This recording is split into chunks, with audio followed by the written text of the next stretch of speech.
Welcome to the Clear Lens podcast with me, Audrey Kissan. I hope this will be a place where you can get clarity on what's really going on in the world. We're at an inflection point, and it is pretty clear that bias and misinformation are eroding the public's trust in news media. It can be so tempting to tune out, but I really hope you don't. I hope you tune in here instead. I hope you listen in on the chats I'll be having with experts, leaders and advocates who really are passionate about giving you more clarity. Clarity on important issues facing us all today. So, Dara, it's great to have you back for a second episode. Thank you. Great to be back. Yes. There's, like we were just saying, an awful lot has happened since we last spoke, and then nothing really has changed. The wider picture of the world at the moment, it can be really hard to pin down where we are and where we're going. Right now, we see just yesterday, the UN has finally released a report which says definitively that Israel is committing genocide. Nothing has changed. The violence has escalated in Gaza. They're now under a blackout, an internet blackout. The atrocities are just getting worse and worse as every day goes by. And in the background, nothing is happening. So despite the fact that the UN has completed its investigation, there is no UN peacekeeping force. Chapter 7 has not been invoked. The international community has utterly failed to come together to intervene. We have a flotilla of civilians from all around the world at enormous risk to their personal safety, attempting to break the siege. What is going on? Like, why are states not intervening? I suppose it can be simple and reflexive to say it's because that they, what am I trying to say? It can be that they have a loyalty, to Israel, but it isn't that. There's something about this that benefits them. Why are they standing by while we are looking at the complete collapse of the international system, international law? It's as though they're setting a precedent for things to come in the future. Yeah. So I know there's a lot in there, but if we zoom out and look at it, what do you think? What do you think is going on in the world? Yeah, so firstly, with the genocide, and now, I mean, every single human rights organization on earth that has any credibility has called it genocide. I mean, it says a lot that it's taken 2 years, and what I think it was Middle East Monitor reported recently in their most recent study, 680,000 deaths is what they report, and that's much closer to really what's been presented by Palestinian journalists on the ground the entire time. So almost 700,000 dead, about half of those apparently children under the age of 5, 300,000 plus, and 2 years of genocide for the UN to admit what all of us have known really since October 2023. So I think that alone says enough about the complete failure of the United Nations. And we have to realize that these institutions, whether it's the United Nations, whether it's the EU, or the nation state, were never designed for human liberation or for safeguarding humans against the excesses of this system. What they were really always designed for is to uphold it. You know, the EU was largely formed to prevent workers from gaining power, particularly in Western Europe. The United Nations largely had the same role, formed alongside Bretton Woods, the World Bank, the IMF. All of these structures have always been designed to uphold the existing power structures rather than prevent these crimes against humanity from occurring in reality. And we've seen since they were formed that these international laws and standards have always been very selectively applied anyway. I mean, the United States has never been held to account over any of their war crimes that they've committed since the formation of the United Nations. Neither has Israel. I mean, Israel was formed on a lie to the United Nations that they would allow Palestinians back to their homes, which of course Hmm. never happened, yet it was Never. allowed to exist. And since its existence, I mean, to more or less obvious degrees, they've been committing genocide. Like this whole process of genocide is at an extreme and very visible and obvious form now, but it has been the case since Since 1948, since 1948. the Nakba. Hmm. Um, so, in terms of why they're not intervening, the reason is because they're designed to uphold this structure. And there's obviously a lot of complex reasons as to why there has been so little intervention, why not. I think it's interesting to think, I mean, right now we have US hegemony who are able to essentially control every country on earth. I think we've seen in the last months this big emphasis on tariffs Mm. coming from Trump. What's that really been about is about control and Yeah. being able to threaten every country or economic bloc on earth with economic consequences for any behavior that threatens their position at the top of the global value chain. So with that, I mean, ultimately, it's, I think, as a result of this economic hegemony that the US has, that's been the main reason why this has been allowed to continue.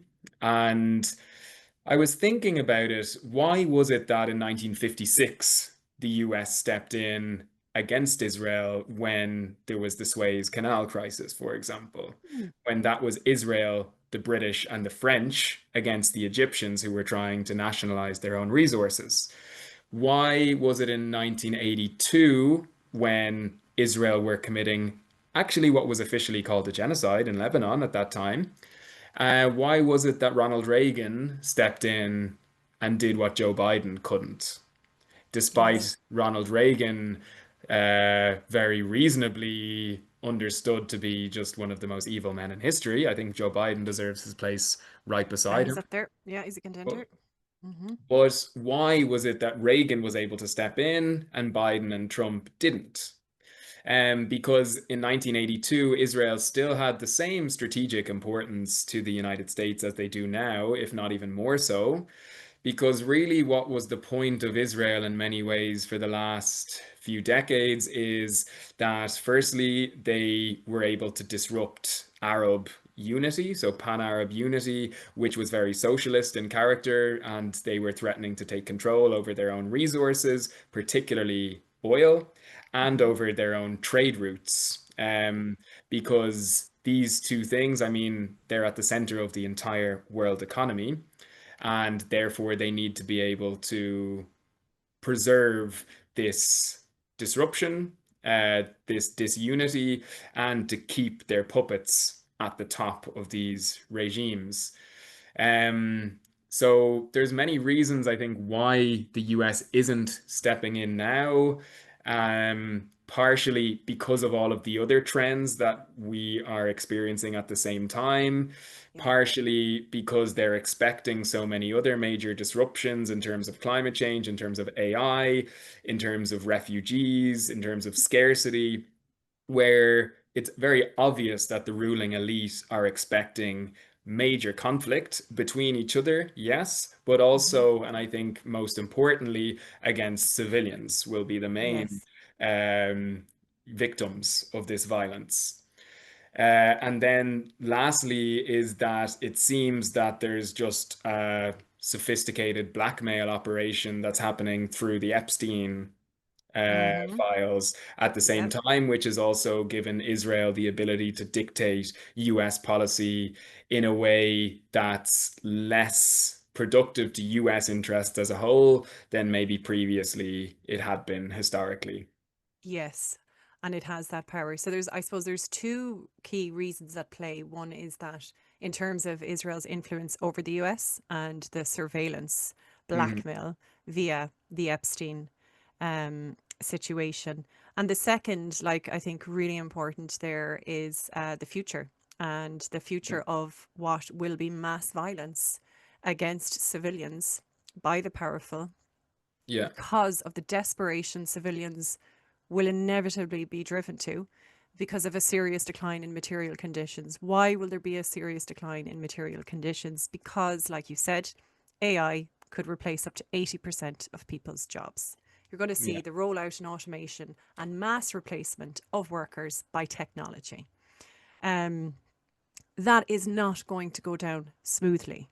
Hmm. People will not have the means to live the lifestyles and the lives that they expect to be able to live.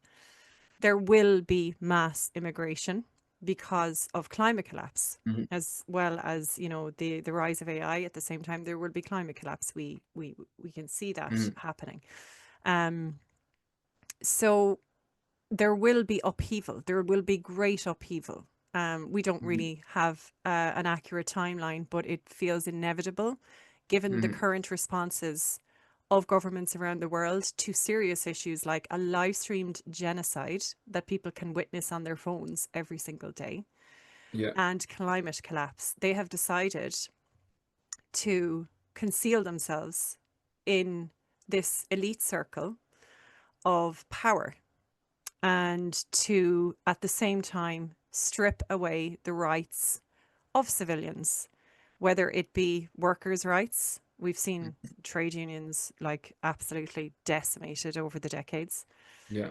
And now we see this really worrying trend where the left and the right are being pitted against one another. So to even Hmm. have and express values of humanity, of socialism, or any of the values that would be associated with, you know, ideologies such as socialism or communism are Hmm. deemed radical, dangerous, violent. You see it arising out of the Charlie Kirk Yeah. assassination, Hmm. swiftly blamed on the radical left, and Netanyahu saying that the radical left is joining forces with the terrorist jihad movement and they are Hmm. an absolute scourge on humanity. The man who is annihilating babies in front of our eyes Hmm.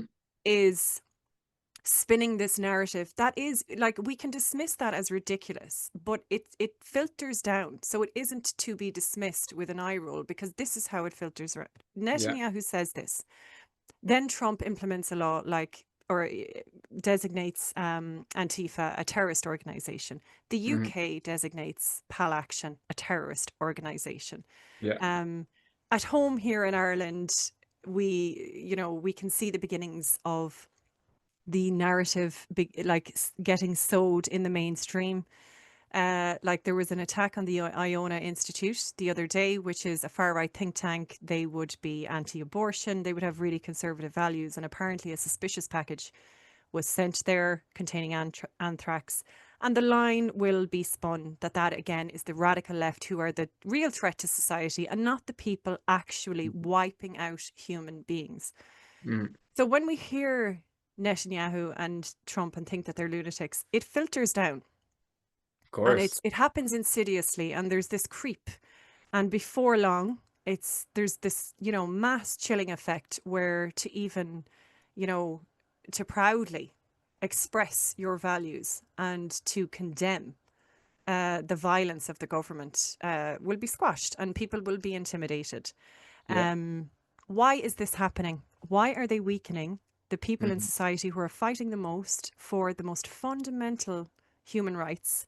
And they're letting off lunatic right wingers who are literally burning down leisure centres because they do not want immigrants in. Why Yeah. are the people fighting for human rights more of a threat to them than the people who literally want to burn human beings alive Hmm. in in refugee shelters in Ireland?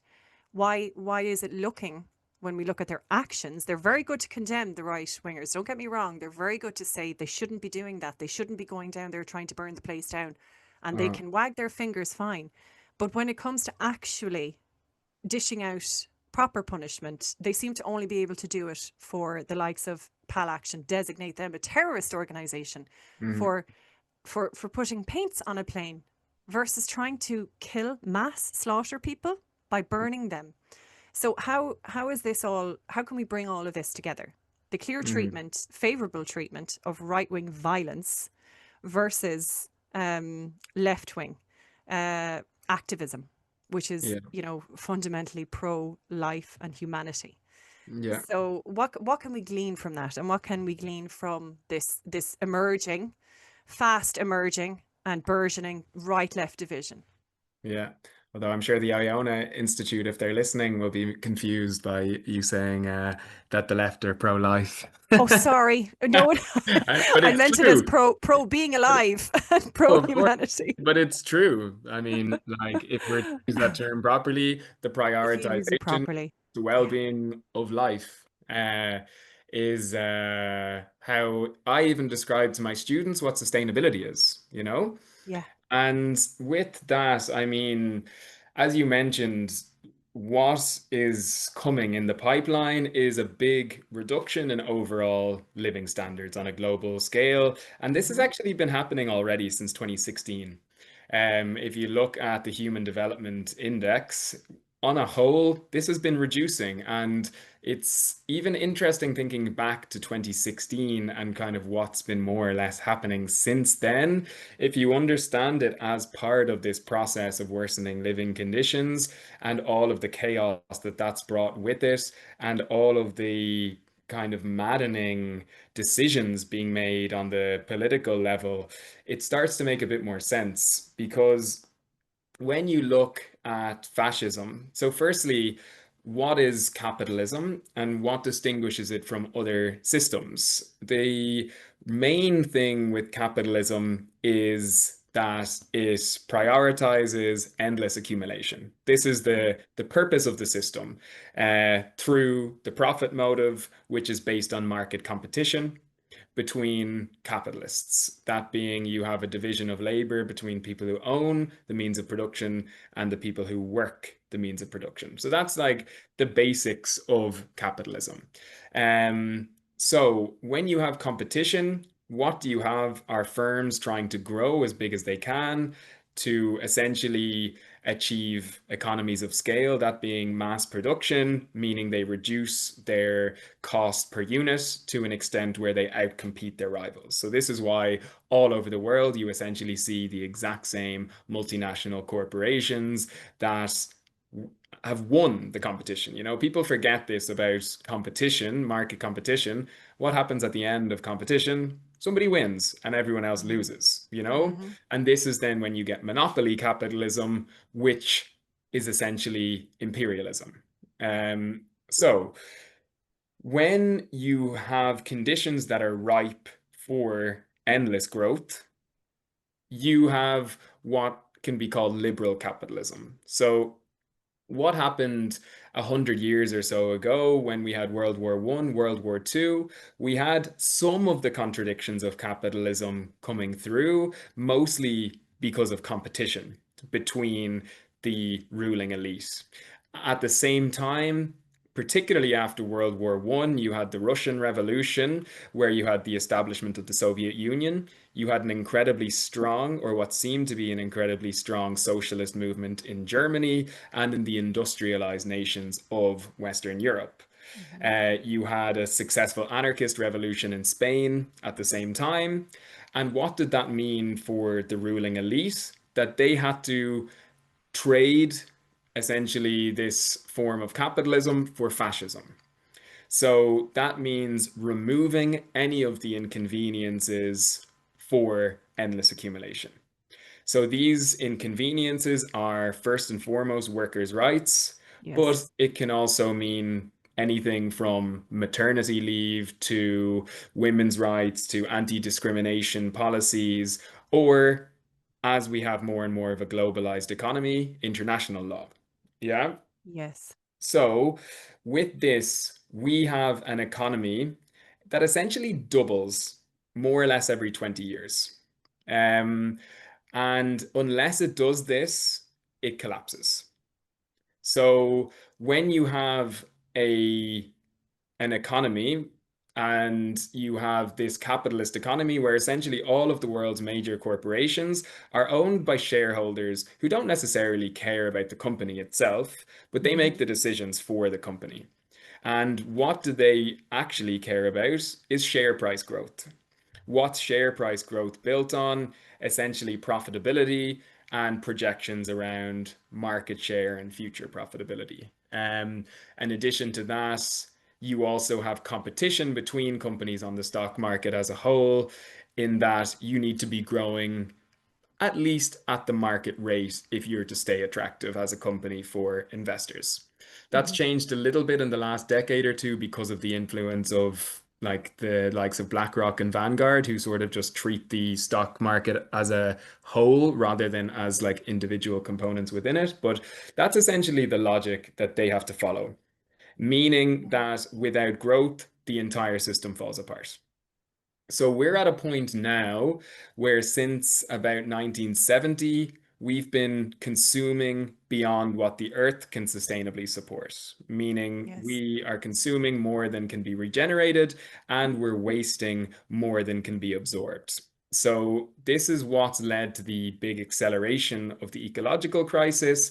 And it means essentially we've been living in ecological debt for 50 years. So a company can survive on debt for a certain amount of time, but eventually they have to pay this debt back with interest. So on a global scale, we consume about 1.8 planets per year. In the United States, they consume 5 planets per year on average. In Europe, this is maybe closer to about 3. So this luxury is subsidized by destitution in other parts of the world and in the destruction of the conditions which allow life on Earth to continue. It's like a cancer. It is a cancer. So any sort of unrestricted growth within a closed system, it is literally cancer. Yes. And what now has to happen for capitalism to continue is even from this point in the next 20 years, essentially what we have to do is try to double this again, which also means a doubling of energy consumption and of material consumption, because GDP is one-to-one correlated with energy and materials. So this everyone knows is impossible. Like now, even in Uh, all of the state of the climate reports, they say that a post-growth economy is what we should be very deliberately designing right now. And mhm. that infinite growth on a planet with finite resources is a perilous illusion, they say. Yes. And just to really boil it down and make it simple, this growth that is necessary for the Hmm. system not to, the financial system not to collapse in itself. Mm. This growth and this profit is for a very, very tiny percentage of the world's population. Yeah, So sometimes when we hear about the health of the market and what's needed for the market, people can unwittingly buy into that yeah, as a sign that if it fails, they fail or their material conditions will fail. And it's really exactly. important when we speak about that, that it's really clear that success for this system doesn't mean success for you. It means the Yeah, very opposite for you. It means success only for that tiny little circle at the top who take and extract all of the profit from your labor and from our planet's resources. And it doesn't have to be this way. yeah, Like it exactly. can't. We actually cannot survive with it being this way, but we will only ever hear about the health of the economy through the lens of how it is suiting these tiny minorities without saying that that's how we're measuring its success. We're letting on that it is about everyone's success. It categorically is not, you know? Yeah, exactly. Because I mean, even like the bottom 50% of the world's population, they own less than 2% of the It world's is wealth, ridiculous. you I mean, know? And Elon Musk, that's yeah. more than like I think I can't remember the exact statistic, but something along the lines of that the world's 8 richest men own more Mhm. than the bottom 50% of the world's population. Yeah. Some It's shocking it is statistic. insane. It is insane what is being accumulated by these people, and the money is just one part of their accumulation. They are claiming power over the entire population Yeah, via their insane technology tools, yeah, their surveillance, and they are lining up the system. This is the cruel part where I feel that people are really, really, really victimized by the narratives in the media and by the media not doing its role in the as the looking after the public's interest. The media is actually yeah, manipulating people and not arming them or educating them with the knowledge they would need to be able to see through this. Yeah. So the spook stories work Yeah. on people who think that if this system that is destroying the world fails, then we all fail. We need to keep going as it is, because that's what they're being told. Yeah. That's what the economists that are trotted out on these panels speak about. Yeah. And Yeah. to speak about alternatives is almost seen as it's taboo. And it certainly isn't mainstream. Yeah. And this is why it is in their interest to try and categorize the left as fringe and nuts, because it opposes the very system that they rely Yeah. on um, to absolutely and utterly exploit people and the planet. So Yeah. naturally, voices that counter that are its biggest threat, Yeah. especially voices that can convince and stir, every working person to kind of Exactly. see through it and to stop falling for the same, um, like spook stories, boogeymen. Yeah. Um, that isn't true. So this information is it's so vital now more than ever, and Mm. for people to really get a grip in it, because if we're to base the way the world is going and the way governments are behaving, we're going in the direction of fascism. I mean, fascism is in the States now. I mean, Yeah. you see it in Germany. Um, our government is so far right. They call themselves centrists. They're not. They're having the Yeah. minute silence for Charlie Kirk in the Dáil. And it's Yeah. almost like they're trying to poke the bear of the left to dare them to stand up and have principled opposition Yeah. to holding a minute's silence for a person who mocked the genocide of Mm. Palestinians and who Yeah. cracked Yeah. jokes about ethnic cleansing. They don't see that as violent. Somehow, I don't know how they reconcile it in their brains, but they do. Yeah. Um, so it's kind of it's an information war. It's a narrative war. Um, Yeah. and when you have people, I suppose, misrepresenting reality and abusing positions like, mainstream journalists do Mm. to keep a public misinformed largely. Um, you're up against a kind of a battle. And, in Ireland now, if the legislation changes, I suppose that most spook me would be things like the IHRA definition, Yeah. and how Simon Harris uh, put up a recent post basically, giving credence to claims of anti-Semitism being on the rise in Ireland when Mm. Islamophobia is literally led to the almost total erasure of Palestine. Yeah. It's the imbalances here are really really stark. So against the backdrop of this, how do we organise to create a system that opposes this um, collapse in international law, Mm. um, and how can we imagine something different? Mm. Yeah, I think in terms of these changes, so even for example, you mentioned the IHRA definition here, and to me, actually, after listening to you talk about, say, Antifa or Palestine Action in the US or Mm-hmm. in Britain, Yeah, that's sort of the same thing happening in Ireland, more or less, where it's essentially criminalizing dissent in yeah, some way. yeah, Where here, I mean, if you were to actually introduce the IHRA definition, you could probably get even the worst of the Irish politicians as anti-Semites, no? yeah. Because what does it do is Of course, good. conflates criticism of Israel with anti-Semitism. I Mm, mean, this exact definition was used to get my partner out of teaching in a university in England. The really? yeah, yeah, yeah. So, She so lost her post in an academic environment, and yeah, because she criticized Israel. from Sheffield Hallam University. She was given the boot because of criticism of Israel. And what was happening was this university was opening up another site in somewhere called Brent Cross in England, which is a big Zionist area. They had contributed a huge amount of funding to get this university into this area and Wow. seemingly threatened to pull the funding unless they got rid of any sort of dissenters against the state of And Israel. just for context, your wife is Palestinian. She's Palestinian, yeah, Yeah, and she beat them in court twice over this brilliant. case. But that's just like a very personal example of how this definition is used.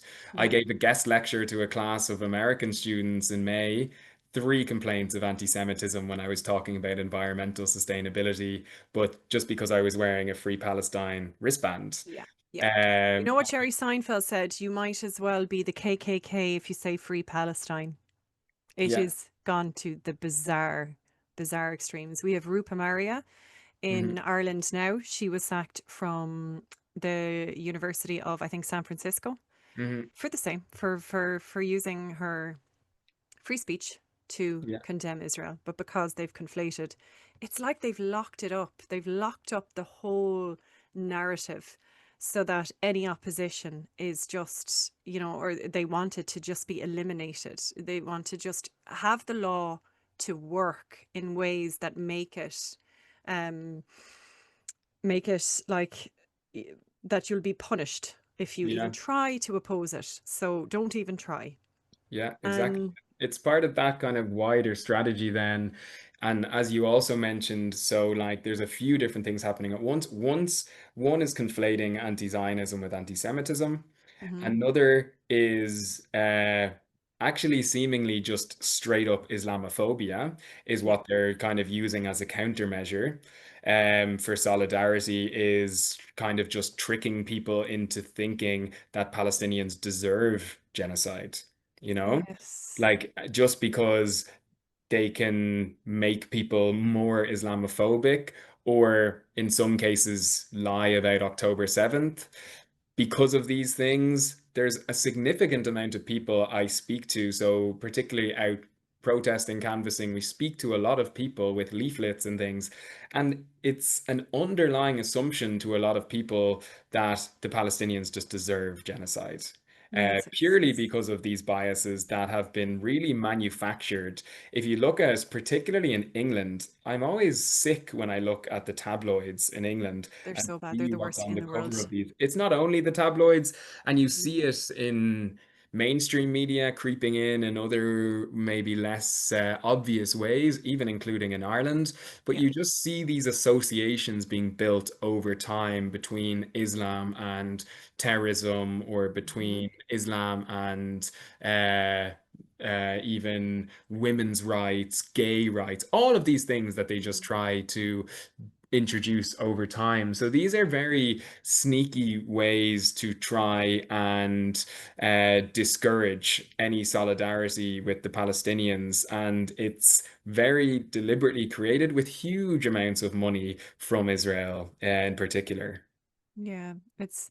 It's horrifying to see it because um there I suppose I read this piece once. It was just a short paragraph, and it just said that, it just got me. It said 10% of people, um, no matter what, will always be decent or good. Like they'll never stray from their convictions, never.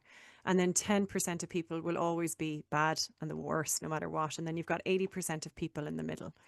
And when you make something risky, like for example, supporting Palestine, you've got 80% of people.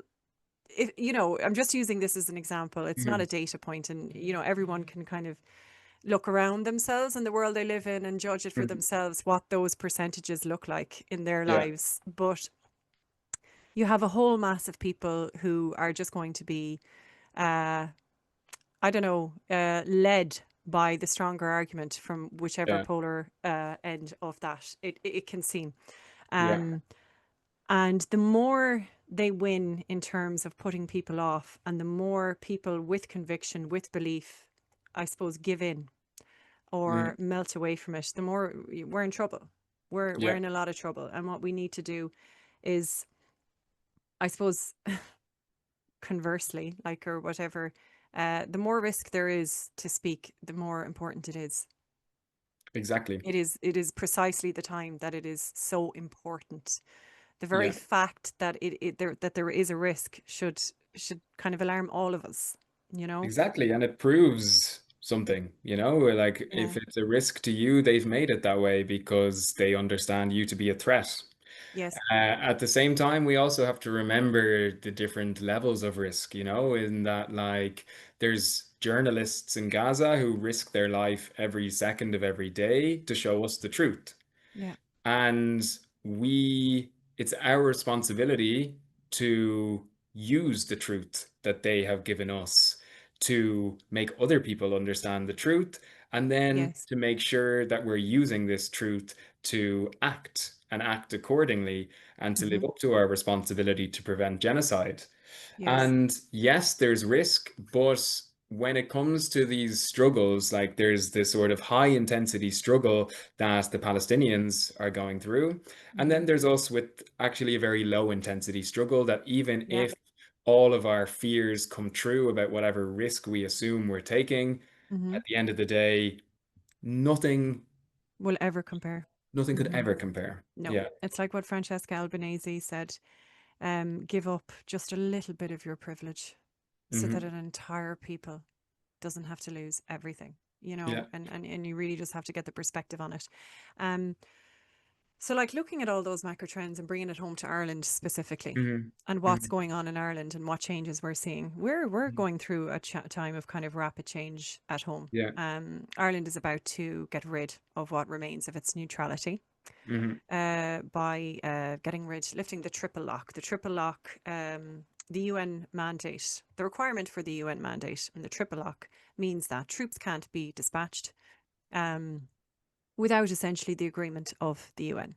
Yeah. And that means that, there's an element of diplomacy at play. There's no threat or risk to Ireland joining illegal wars. And Hmm. the very basis for the triple lock and why it was given was because we rejected two um, referenda, the Nice and the Lisbon treaties, because we were spooked by things like the solidarity clause within the European Treaty, which, said that if one country gets attacked, every other will have to go to its defence. And it all looked very Yeah. much like an EU army to us. And we saw through it and we said a big fat no. We're attached to our neutrality. We are proud about our role as a human rights advocate in the world Hmm. and being a voice for peace and actually being actively neutral, which means actually making a difference to stop the lunatic warmongers in the world by using Yeah. our soft power. Anyway, all of that is about to be dismantled without Mm. public consultation. So here you see the the anti-democratic nature of this. You see it Yeah. being pulled away, given that the basis for Ireland saying yes to these treaties was because of the protection, and this protection is being taken away without any public vote. Yeah. And you have spin doctors like Jennifer Carroll McNeil standing at Bail and Law Mm. at Michael Collins' commemoration, talking about big concepts like sovereignty. Mm. And she's talking about Ireland can't be told what to do and we need to be in charge of our own affairs. And it was like this really, really over the top clarion call, from this woman. When in reality, we have given away sovereignty to the EU in terms of Mm. our financial law. And Mm. past the likes of Pascal O'Donoghue has no problem saying such when he is asked to um, for example, implement legislation like Sinn Féin asked him to, um, Mm. so that the central bank couldn't approve the Israeli war bond prospectus. He's Mhm. no problem putting his hands up there saying, I have no power. I can't. EU law doesn't let me do this. That's Mm. fine. We don't care, or the government doesn't care about its complete impotence in situations like that and Yeah. actually plays that card very sneakily, even though, as we know, the Genocide Convention supersedes EU law Yeah. and it is the ultimate law. But he's happy to play powerless there Yeah. and use it as a shield. And then you have Jennifer Carroll McNeil saying, we don't want to be beholden to a UN mandate. We want to be able to, go and send troops wherever we want because we're this big, Mm. great country and we're sovereign. And Mm. Ireland will never have the power to start wars. It'll never have the power to end wars. Our only Mm. contribution will be feeding the war machine money via taxpayers, your money, whoever's Yeah. listening, my money, your money, and the bodies of their children. And it'll be working class children. Like I said before, it's not going to be Fachna in Ranelagh who's going off to give his body. It's Yeah. going to be working class, which is who they target with their advertising. It's all very, very transparent. So we talk about sovereignty and this Mm. and how they abuse the concept. Yeah, what do you think? What do you make? Yeah, I think firstly, in terms of this contradiction, and I think your article recently really exposed and highlighted this contradiction, where I don't know if it was on the same day, but it was, I guess, in the same week as Michal Martin said it was a genocide, Yeah. and then his government voted down a motion to stop selling Yep. genocide bonds. Yep. Um, where it perfectly exposed it. And then at the same time, like we have the Occupied Territories Bill for the same reason not passing is because the US have threatened Ireland Yep. with serious economic consequences. And an Irish government official, when asked to comment on the Occupied Territories Bill, they described it as something that would be akin to economic terrorism. This is the Oh, for words that the God's government sake. use, you Yeah, know? yeah. It's not dramatic at all. Yeah. And it's like, this whole contradiction of sovereignty and what this actually means, and also who owns this sovereignty, because Yes. even this concept of sovereignty in Ireland, I mean, the Irish people have not had sovereignty ever under the Irish Free State or Hmm. for the 800 years of occupation before that, or the occupation that continues in the six counties. Hmm. So what is sovereignty if we are going to consider this? It's obviously something we don't have because we're servants to essentially global capital right now in terms of that's how all of our decisions are seemingly made. Where sovereignty is ultimately meant to be about the people. Yeah, it's Yes. not meant to be sovereignty only in the hands of a ruling elite, whether that ruling elite is in Wall Street or Silicon Valley or in Brussels or in London. Hmm. That is meant to be the people having control over, firstly, their own labor, first and foremost, their own time, the people being the community, the municipality, or even of the country having control over their own resources, for example, and their decisions over how their production is organized, over how their energy is used, We have none of over that. what It's just is actually hideous. produced. Hmm. So, like, ultimately, when we talk about sovereignty, we're really talking about the freedom of the people to decide Mm. the direction that the country is taking or the city is taking for that reason. And this contrasts completely as to what's actually happening because what do the people actually want? They want the government to intervene in the housing market. They want the Yes. government to actually build houses like they used to do. Even up until the crash in 2008, they were still actually building a significant amount of houses compared to today. But this has been an active policy decision as part of the global trend towards neoliberalism that Mm. the government is not going to intervene in any way and everything will be left up to the dictates of the market. So Yeah. that's a complete surrendering of Where sovereignty. scarcity is the model. Exactly. Exactly. So And it's financially beneficial for there to be scarcity in the market. It drives up prices. The social problems that emanate from that, well, it's not their problem because that's not their focus. Their focus is on profit. yeah, And that's what we've left it to. yeah, That's the current system. And there, like you say, there's no sovereignty in a system like that. mm, There's and talking about resources and talking about the environment that we live in, mhm, you see, for example, North Kerry LNG terminal, they've been fighting tooth and nail for 20 yeah, years. There's been a really, really strong campaign, and fair play to them, they have been fighting it. yeah, But there have been recent developments that's going to really, really make that fight an awful lot harder for them. And it yeah, is the EU US trade deal. Um, I can't remember the exact figure. I think is it 750 or 850 billion of fracked gas to be exported. from the US Yeah. into Europe. And Ireland, like a really, really good little vassal state, is going to say, okay, do you know what? We'll build this terminal. And actually, we won't. We'll get a US company. So make sure that they can have the profit as well. So, as Yeah. well as us giving up the absolute gorgeous beauty of North Kerry, one of the most scenic parts of our country, Mhm. we're giving it to New Fortress Energy, a US investor, to um, bring in and store fracked gas. Yeah. Absolutely huge environmental threats and risks Yeah. to the local population. They don't want it. Why are we doing it when doing and making moves like this, which will result in fines for missing climate targets? We had a Yeah. figure we spoke about earlier, 2035. How many billion would we be at risk? 26 20, billion 26 euro billion, 26 by 2030.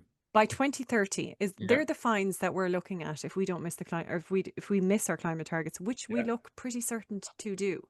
Yeah. um and you see decision making being made like this. So here we have a tax, the tax base, which is us, which is Joe Soap, is Mhm. going to pay the fine for the climate damage caused by the investors who are going to make a fortune Yeah. while destroying the local environment and getting us to foot the bill of their destruction. And Yeah. I just cannot think of how more oppressed people can be without realizing it.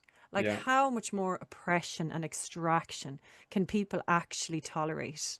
Yeah. That, it's like this confluence of like the beauty of the environment, Mm. the well-being of the population, the water supply, the land, the earth, like the health of children in the area, Yeah. and then the massive financial burden. And they say, but sure, to be grand, there you'll get jobs. You're going to have Sean Kelly, the North Kerry MEP, selling it. You're going to have newspaper articles spinning this as a great little industry for North Kerry where jobs are hard got. Mm. And they're going to buy into this rubbish, and there will be an emission of all of the damage that's going to be caused. And yeah, I went off in a bit of a spiel there, but it's just because I feel so passionate Yeah. about it, and just how little is known. And we talk about sovereignty. Exactly. Like, Sovereignty. if I mean a 20-year struggle from a community and they're Mm, just worse than ignored, and we want to talk about sovereignty, you know? I remember yes. even like this Fine Gael video from maybe 5 years ago. They made one of these. It was when Greta, before she had connected the climate struggle to the anti-imperialist struggle and was Yeah. still given coverage by mainstream media. And there Hmm. was this famous video of her saying blah, blah, blah about Hmm. all of the climate pledges and the rhetoric from governments around the world and from corporations. And Fine Gael, sorry, made a video like this saying all of the other parties do this blah, blah, blah, but Fine Gael are serious about their climate pledges. Ireland is the worst performing country in Europe when it comes to our climate pledges. Okay. I did not know that. Yeah, yeah, yeah. Okay. Worst performing.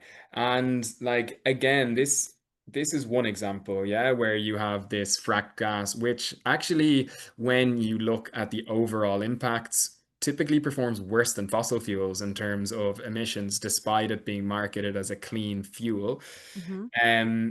But even with that, like you have this happening here. At the same time, you have the data centers that are propping up all over Ireland, and they are The already whole policy. consuming more than Mm. all households in the country. Yeah. At more than 20% of our energy consumption, and this is expected to be closer to a third of our energy consumption by the end of the decade. So you see these two things connected.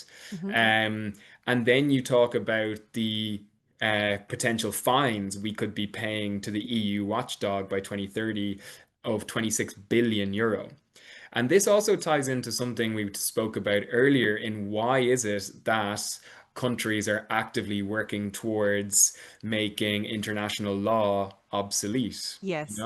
Is because actually no country, no corporation has any intention of keeping their climate pledges because the system doesn't allow for any obstructions to accumulation. They have to be systematically removed, and climate change is really the biggest contradiction in the whole system because it's a symptom, even according to the State of the Climate report, of ecological overshoot, and that is a result of the contradiction between infinite growth, which capitalism requires, and a planet with finite resources. So all of these things are connected, and none of them can come close to supplying anything resembling an overall benefit when you start to weigh up the consequences. Mm. And all of these things are as a result of foreign multinational companies that are essentially the modern day imperialists. Mm. Because now when it comes to imperialism or colonialism, it's essentially the job of the country to enact colonialism to pave the way for imperialism, which is carried out by the corporation. Yes. That job has been more or less finished on the global scale. You now have a global economy where corporations essentially have free rein to do anything they want in almost any country on earth. Any country which resists that, I mean, look what's happening to Venezuela now. You Hmm. have thousands of US military troops, boats, nuclear submarines at their borders because they're refusing to open up their oil reserves to US energy companies, you know? Hmm. Same thing, like even looking back, the overthrow of Iran in the 50s, it was led by British The oil. Petroleum, Yeah, you that's know? right. Yeah. Yeah. So all of these things are just mechanisms to try to preserve this system of accumulation, or as you said, of extraction. Hmm. And all of them, again, are things being done without any consultation from the communities that will be affected. What do you have at the same time? Ireland has the highest energy prices in Europe, of course, because Oh, it's we have sickening. 80 new data centers that are using up all of our energy, and they don't provide really much employment to compensate for this at No, I the same mean, there's only time. a small handful of people who are benefiting from that. But if you ever look at the reasons why energy bills are spiking, we don't have the right kind of journalists in this country to be able to call this out and to flag it to people Mm, that data centers are spun as this wonderful opportunity for our mm, country. It absolutely is not. It mm, is spiking our energy prices. They're going to say that they're going to try and build in a sustainable model to their mass construction of data centers all across the country and make them yeah, self-sufficient. And there will be an awful lot of that presented to people. There's never, I don't think I've heard many conversations about the burden it puts on the water supply, yeah, or the threats to our water supplies, because they obviously need enormous amounts of water. yeah, Um, and people are seeing it in their energy bills. So here again, you have the workers paying the increased energy bills so that investors can come in, extract, take what they need, and profit, yeah. and put the burden of that, of everything else onto taxpayers who think that their economy is great because there's data centers in the country. Exactly. Um, And it's like, okay, why do we need the LNG for the data centers? Why do we have the data yeah. centers for the tech companies? And what's happening with the tech companies? What's been like the dual promise of having these companies in the country? Number one, employment. What's been happening for the last few years is en masse workers are being replaced by AI.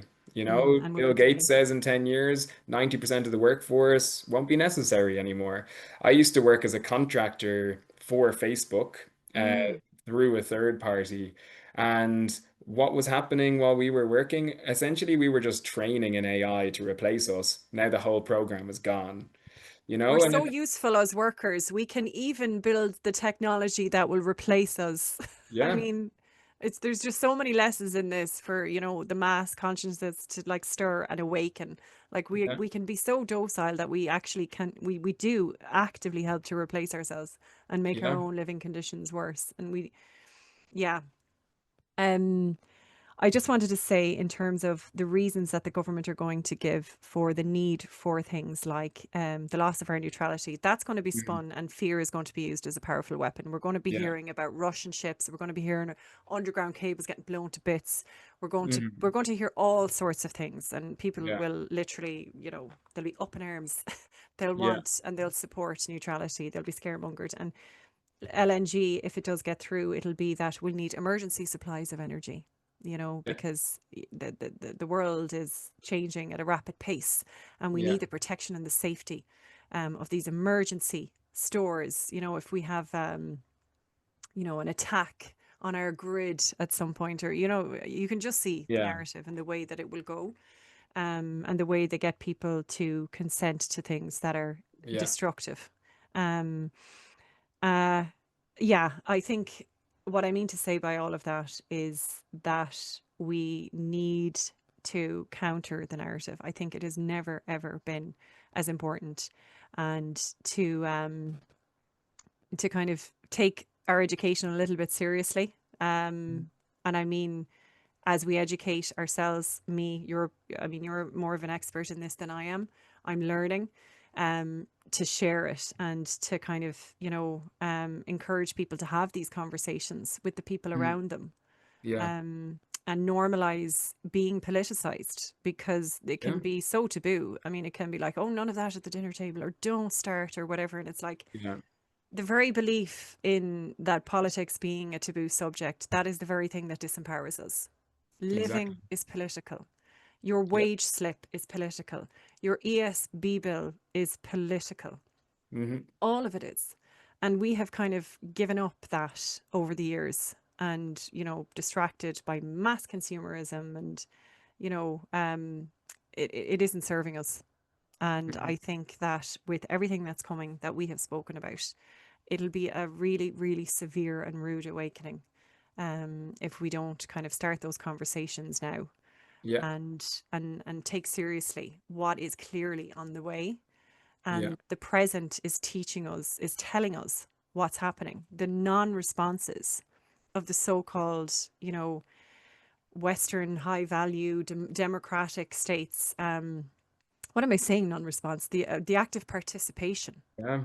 in genocide before our eyes. If that hasn't alarmed us, um, and the inevitable progression of AI, Hmm. and the climate destruction, and the mass immigration, and Hmm. the, increasing political turmoil, and the really age old, it's almost boring divide and conquer politics that Hmm. it's being stoked.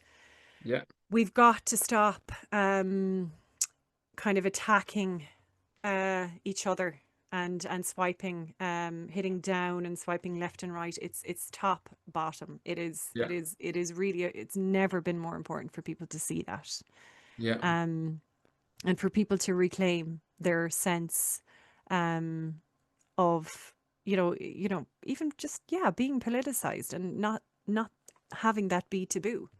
You Yeah. know, um, it's Exactly. I say yeah. that even like to my students a lot because even for example, so I teach several classes. One of them is microeconomics. And microeconomics in theory, they tell you that it's evolved away from being like political economy and it's more so just focused on these market forces. But that as a whole process of happening was incredibly political, you know? Or Mm, even, for example, in Barcelona, we have this boycott movement where we, every single day now, for more than 50 days, we've been outside I've Carrefour. been watching. You've been Yeah. amazing. Yeah. Yeah. And in this sense, it's like, okay, like, let's educate people. Let's teach them about the politics of their own consumption, for Yes. example. And that just means even just being there with the leaflets, with the Palestine flags, showing people that by shopping, they're making an active decision to support settler colonialism. Yes. Like, very simple. And that way, either they learn and they're very thankful for learning, Hmm. or they have to make an active decision to support genocide. And at least everything's out in the open that way. you know? Yes. Like you understand exactly who's on your team and who's not. Yeah. Mm, mm-hmm. And in general, kind of through this understanding of everything as being political, that can then turn into something different again. Because once you have a base level of political awareness in someone, that is then able to be turned into some sort of action. Even if that's just Yeah. going with a pot and a pan outside a shop, Mm-hmm. it's something, you know? Yeah. And that's also the point we're at now to kind of bring back a little bit to the start of this conversation. You talked about the flotilla, Yes. citizens flotilla, and this Amazing being an people. example of civilians stepping in where our governments are not only failing, but through active policy are participating in genocide. Yeah. Yeah, that's the point Mm-hmm. we're at. If they're Yes. going to commit genocide, then they're happy to let us starve like they did Yes. during the famine. This is Yep. just things we look at in history that have happened, things that are happening right now. Mm-hmm. And through this, then we need to understand where we are right now in terms of a historic moment globally, but also Yes. a historic moment in terms of our species. This is ultimately what's at stake is our own extinction. And this is actually the trajectory that we're on. Mm-hmm. Terrifyingly, the best climate scientist in the world, or who's at least the most famous one, a guy called James Hansen. He was the first person to testify to Congress in the US in the 1980s, NASA climate scientists. What he says is based on what's already emitted, unless we can dramatically reduce the amount of CO2 that's already in the atmosphere, our Earth heats to 10 degrees of warming. Mm-hmm. By 10 degrees, we won't be around to experience it. We'll be long gone, extinct Mm-hmm. as a species. And that's what's already been emitted. Yeah. So this is Mm. the trajectory that we're on. And we understand that as this process unfolds, the capitalist system must also collapse. Of course it will. Yeah. And the strategy always of the ruling elite when capitalism is in crisis is to resort to fascism. Yes. The tactics of the people has been what is often called socialism, where it's essentially moving away from this process of endless accumulation and extraction and instead towards organizing a society around human needs. In very simple terms. Mm-hmm. And then when we think about our resources, there's a great paper by Jason Hickel on Yes. what resources we actually need for the current global population. It's about 30% of what we actually need to give everybody on Earth a dignified life, even up to the point where everybody has a washing machine. It's not even like Yeah. living in squalor, it's actually living Mm. dignified lives. Mm. But because of the excesses of the ruling elite, this is Mm-hmm. deprived. Or because, as you mentioned earlier, the condition of scarcity needs to remain in order to keep people competitive or to keep people obedient or subservient, Yeah. these are very deliberately withheld from people so that they continue being useful to the system as a whole. Mm. So, within all of this, we need to understand the where we're headed if we stick with the plan that the ruling elite have decided for us, Yes. Which being is clear. fascism, that being war, that being resource scarcity, and what it has to mean also is a massive reduction of the world's population through that because the majority of the world's surface is soon going to be uninhabitable and we're going to So, have Dara, climate. say that again. Say that last part again. The massive reduction in the world's population, Yeah. because conditions will be so unhelpful. So, you know, we have fought tooth and nail against the normalization of genocide and the Hmm. absolute extermination of a people on our screen. Hmm. And what we're talking about now Hmm. is a situation where conditions will mean that we're going to see a huge amount of um, deaths caused by climate collapse. Hmm. And when you say those two things together, you start to see or wonder about, are we being slowly desensitized? Is that what this is? We're devaluing humanity. Hmm. And that, even the fact that we can see this on our phone and Yeah. we're seeing it over time, it's like a primer.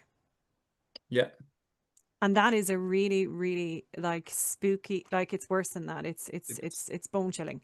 Yeah, and it's a But primer in a couple of ways because I mean already this decade we've had the pandemic and now a genocide and we're halfway through, you know? I even mm, remember during COVID and I caught myself like actually thinking to myself, "Oh my God, only 1,000 people died in Ireland today." I Like, know it thank was God. bizarre the way they And it's trained our brains around those numbers it's that they put in our insane, and it's face like every disgusting day. that I ever thought that. But now, I Mm, mean, like my partner is from Gaza, and it's like this same sort of thing happening where it's just like, oh my God, okay, like today there was only like 15 people massacred at an aid site. it And is. even It's thinking in this nuts. way, it's just Yeah. like, what's become of me? Like, Yeah. like, Hmm. how have I got to this point, like Mm. where I won't even eat like meat, yet I'm somehow saying, like, t telling I myself know. that, like, this amount of people dying because it's less than what the average has been over the last week is like something positive, you know? It's crazy. It's like that's how it all shifts. Is it the Overton window? Is that the phrase that's used Yeah, where like, eventually these things become or attempted to become more normalized and mainstream?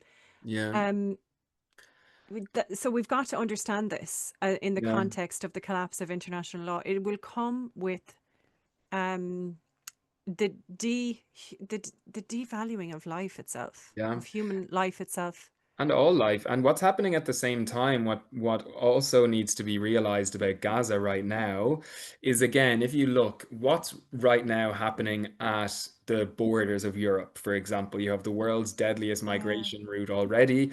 Yes. Sally Hayden has a great book about this called On My Fourth Time We Yes, you told me Drowned. about that. I haven't read it, but I've And heard so much about it. yeah, and it's Yeah. just like a heartbreaking book, and it also just exposes what sort of institution the European Union was before the genocide even began. And Cruel. so, Cruel. cool. Sorry, Yeah, just the yeah. cruelty of it. Yeah, Yeah. and with this, then, what do you also see? So, in terms of Gaza and Israel as a whole, they have all of this surveillance technology. They are now using Gaza. So, what was the world's biggest open air prison has now been converted to the world's largest torture chamber and ultimately the world's biggest weapons testing facility, Oh, where you yeah. have all of these things that are happening in terms of like population control, these aid sites, the surveillance technology, the drones, quadcopters, the robots that are going in to basically blow Gaza City to smithereens, the I don't even know what to call these flying devices that are now just dropping bombs down on civilian populations. And all of this is, again, to zoom back out, I Mm-hmm. think part of this plan to deal Yes. with what some Mass people will just call extermination. this collapse, yeah, which mass extermination is a The significant part. economy of extermination, the Yeah, efficiency of extermination. And yeah, if we look through the horrific lens of Palestine being a laboratory yeah, for these sick people who are doing this, companies, individuals, yeah, yeah. capitalists, Automated warfare, you know? automated warfare, and at the same time, the collapse of human rights. How, when people hear it said that none of us are free until all of us are free, or none of us are free until Palestine is free, people Yeah, think, that's just a slogan. yeah, And it really, really isn't. And people yeah, really need to start understanding that that's exactly what's going on there. And we keep trying to and grappling why won't they intervene? Why won't they? Because they're participants.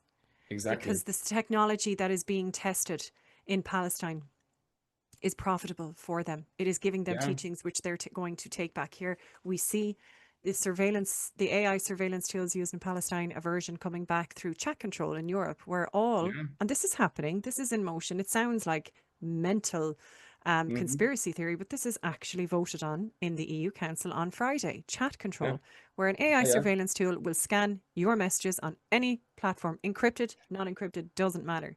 Yeah. They're getting scanned under the guise of child protection. Child protection Yeah. from the same countries that have overseen an extermination of children, mostly Yeah. children in Gaza. It just is. I mean, we really need to stand back from that and use our brains. And they will prey on the fears of parents for the safety of their children online. Yeah. They're really clever Of about the ways course. that they spin this and kind of hook us into it and make us kind of, invested in this Yeah. technology. Well, if it's going to, it isn't. It's going to be used to target journalists. It's going to be used to target activists, Yeah. any kind of political foes or anyone that steps out of line. Exactly. And even with this, to again bring this back, and it's something we mentioned on the last podcast too, that all of this Israeli surveillance, Hmm. illegally obtained data Yeah. collected in illegally occupied territories, and it's being stored Stored. in Ireland. You So, said the last time that you yeah, suspected it. And a yeah, few weeks later, the investigation revealed that yes, it is indeed. Microsoft is storing illegally obtained surveillance data right here in Ireland. So Ireland is again, just being that vassal, like just in this welcome ground for just these horribly corrupt investors yeah, um, to create the data centers that destroy the environment and hike up our energy bills, while at the same time facilitating war crimes. yeah. And now, And I mean, like, I speak now, like, when I'm with my partner and we're speaking to her family in Gaza, mm, now, literally, I'm just thinking, I wonder, is this call going to be stored in a Microsoft data center in Ireland? yeah, and you're And it could probably be. not wrong. And Yeah. yeah, it is because the lead of that AI surveillance tool that they use in Israel, he said we source psychotic amounts of data because Yeah. this is the beta. This is the beta testing. And the Everything will be gleaned training. from it. It is, yeah. And they said that they eventually see it replacing Mossad. Yeah. So they don't need human intelligence spies, anything like that. They've got the digital tools to do it for them, and they see Yeah, it actually. Yeah. and with that as well, so earlier, so we talked a bit so about just removing any inconveniences to accumulation. And Yes. what is actually also an inconvenience to accumulation is humanity, you know? Even though Yes. that ultimately The these are value meant to of be life. serving a small amount of humanity, but there's a book I read, it's by your man Rutger Bretman or whatever his name is. He wrote a book called Humankind. And there was an interesting part of that book where he talked about warfare. And what he does is sort of reinterpret history through another lens. And what did he discover? And the same thing is even reported in George Orwell's Homage to Catalonia, is that Mm, most of the humans that are shooting at each other across battlefields are not really even trying to hit each other, you mm, know? And that to me was like an interesting thing to read, and that like you're actually shooting at each other across a battlefield. But if you see where these bullets were landing or were fired or in what direction, they weren't really intended to kill each other. Like these yeah. humans, in theory, if they were robots, they would have been slaughtering each other far more efficiently than they were. And this Oh is Jesus, also Tara. part of Yeah, the yeah, thing, yeah. you know? Yeah. And then you add in the advanced precision of these attacks. You add in then the ability to link that precision to a geolocation based on someone's phone or a phone call or a text. And this is what's actually happening in Gaza right now. You know, Yeah. it's not like an abstract or a theory. No, It's it isn't. We see it. reality where you have Mm. decisions being made By by AI. AI based on illegal surveillance and this surveillance being facilitated by data centers in our country.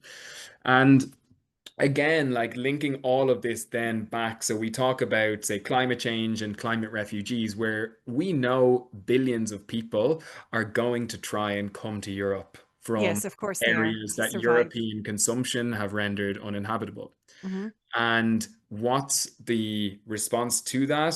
A few years ago, at least, they pretended that they were going to Yeah. prevent it through climate pledges. What is it now? We're actually just going to militarize our borders and our countries, and our strategy is just going to try. And right wing militia, a ready made militia of right wing lunatics who think that all of their problems are caused by immigrants. Yeah. And yeah, like useful idiots. And that's another sort of cultural bulwark that they're working on is And it to, actively serves them. yeah. And that's why they're kind of trying to make victims out of far right. Well, Charlie Kirk is a victim. He was assassinated. But why they're trying to eulogize and lionize Hmm. people with those types of morals, or Hmm. non-morals. Yeah. Um, yeah, it's a time of vast change, and I think we should end on what you've just sewn together at the end of that conversation, where we've covered an awful lot of topics, Hmm. which was, you know, about how human beings, when they bring their humanity to a battlefield, they'll actually try to avoid as much extermination, because that's innate and that's part of being human, is Yeah. respecting life and the humanity of the person before you. And that even with the worst kind of indoctrination and, you know, with all your soldier's gear on you, there will still remain a part of you inside that is human and sees the human in the other. Hmm. And that is why we have a world and a system that is supposed to be held together by really fundamental principles like, you know, the value and integrity of Yeah. human life.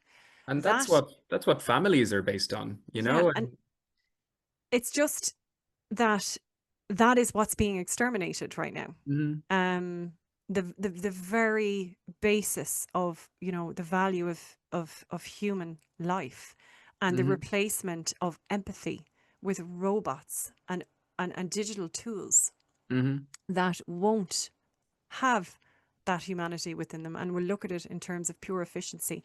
And is Yeah. that what's needed to meet the scale of the crisis that's coming to us? Because you can't have human hearts with empathy on a front line of a battle they imagine will need to have the efficiency of heartless robots. That's Yeah. something for people and all of us to really, really think about. Hmm. Um, and just even being an empathetic person in today's culture and in today's Hmm. society is, it's conflated with weakness, when really and truly it is absolutely I believe one of the strongest values. It is the strongest value. And you have the likes of Charlie Kirk again. Oh, sorry, have you lost your sound?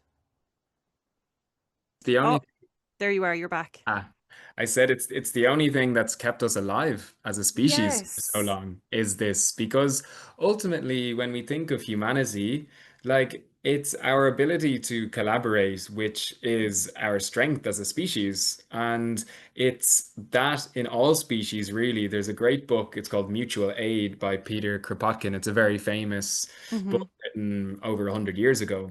And he analyzes just all species as a whole and sort of turns this idea on its head that it's like competition that ultimately decides the fate of a species, when in reality it's collaboration which Yeah. determines how successful a species is or is not.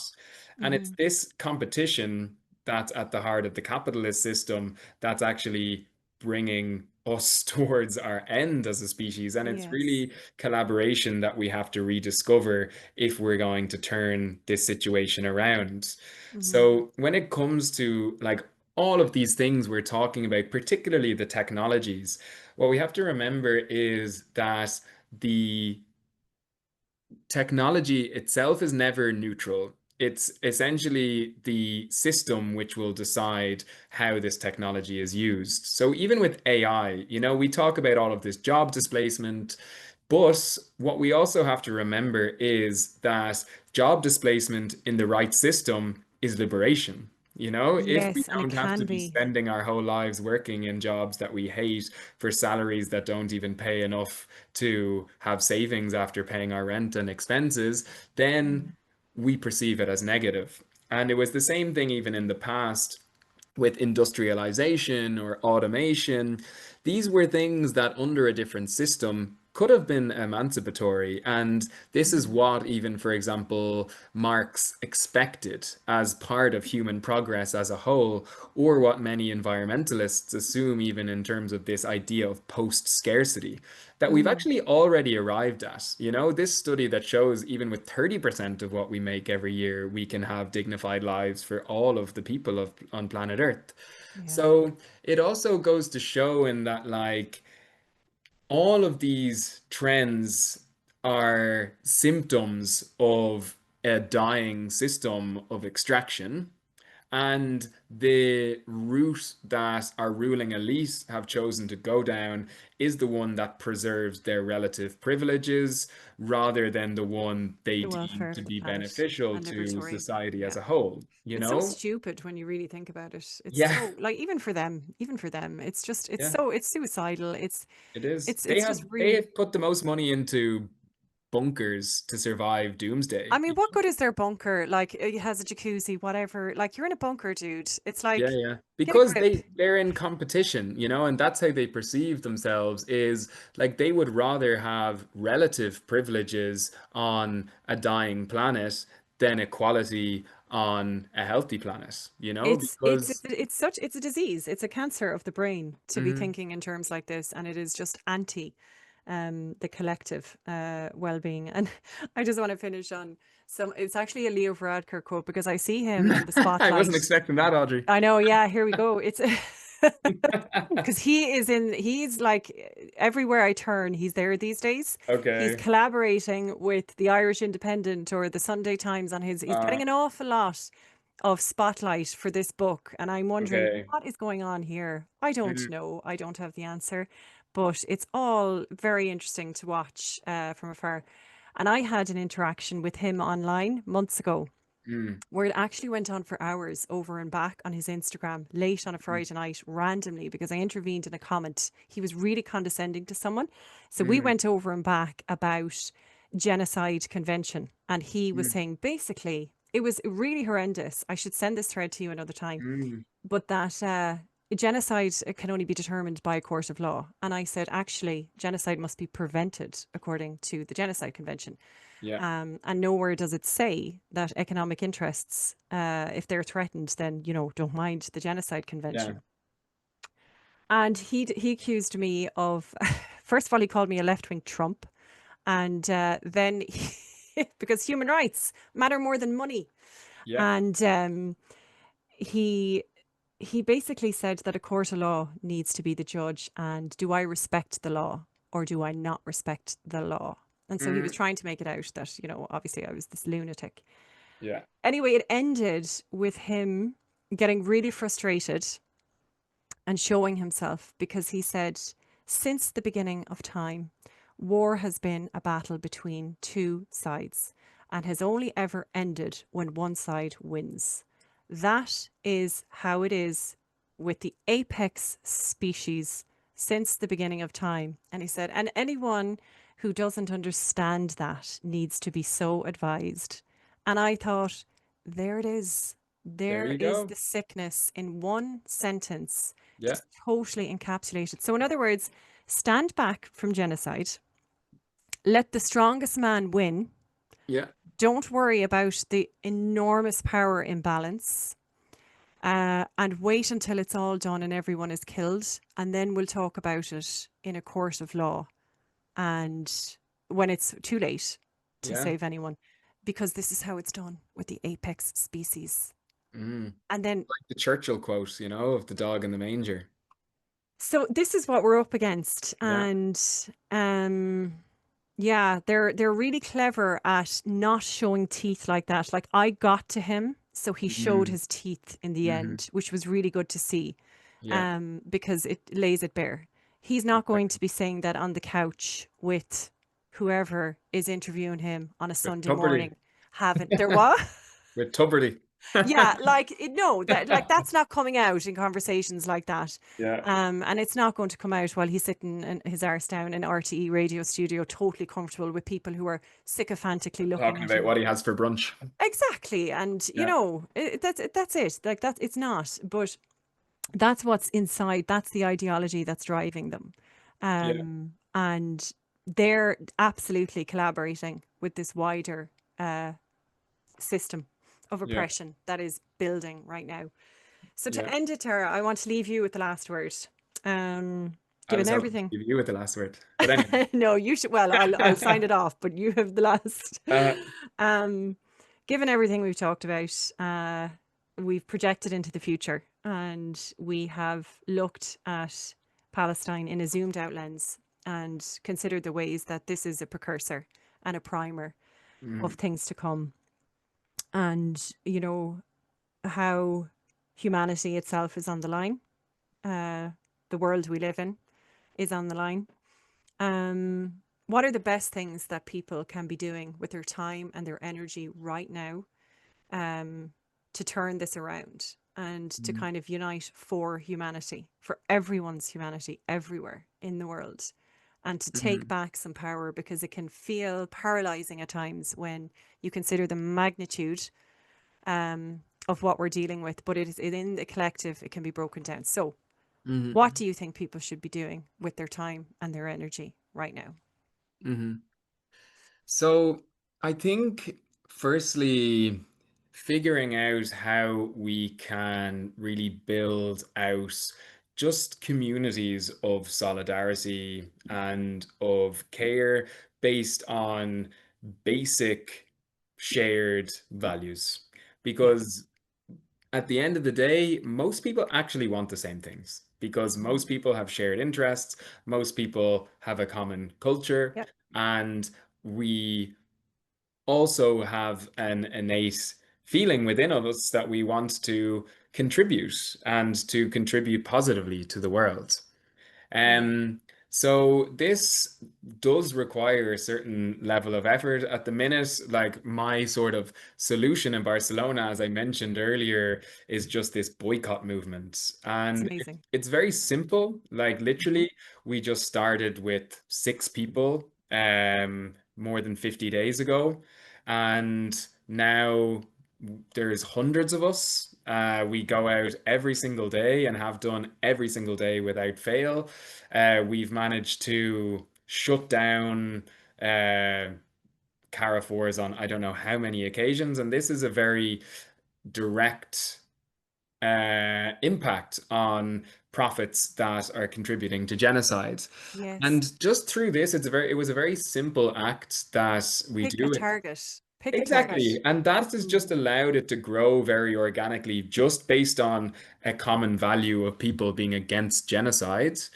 But Yes. through that, then, the way that it's grown has also meant that we've made a huge amount of new friends. We have Mm. gotten organized. We have been able to look after people, specifically Palestinians who have recently arrived to Barcelona, that we've been able to help out with various things. As a group, we were able to have a tent at the flotilla and be able to support the activities of that weekend in helping those people send off. Yeah.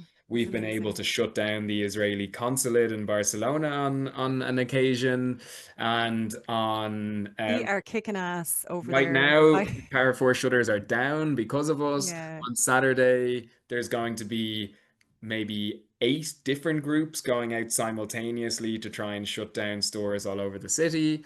So, like, this is just sort of the living experiment I'm in right now. But it can look very differently, but it does require somebody just taking a bit of initiative and saying, like, what are we actually going to do in the real world to try and make things better? Whether Yeah. that's like in Palestine, which is, as we've talked about throughout this podcast, incredibly connected to our own well-being, or it It could is. be in your workplace if you want to speak to colleagues about unionizing, to be able to speak collectively and to be able to gain a certain amount of power in the workplace before you lose that power to AI.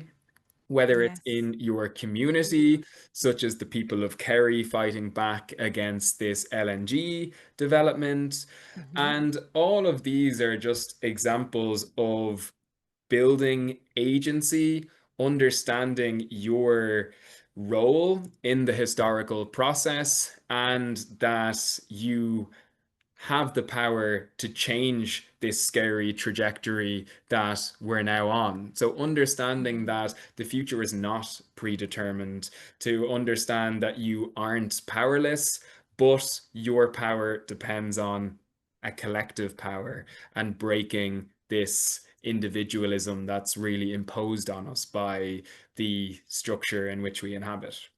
Yeah, that is wonderful.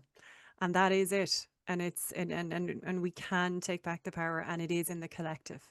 And it's not down to the individual, because sometimes we can hold these fears as individuals and not Hmm. even share those fears, so that we end up isolating ourselves, when really, by taking these collective focused actions in the environments we find ourselves in, with the tools that we have, we can take back that power, and it is possible, and we can change this trajectory. Hmm. So speak up and act out, and don't let the bastards grind you down. Exactly. Dara, thank you so much. It is always such a pleasure to talk to you, and we will again, absolutely, no doubt, talk again. Perfect. Thank you so much for having me again, Audrey.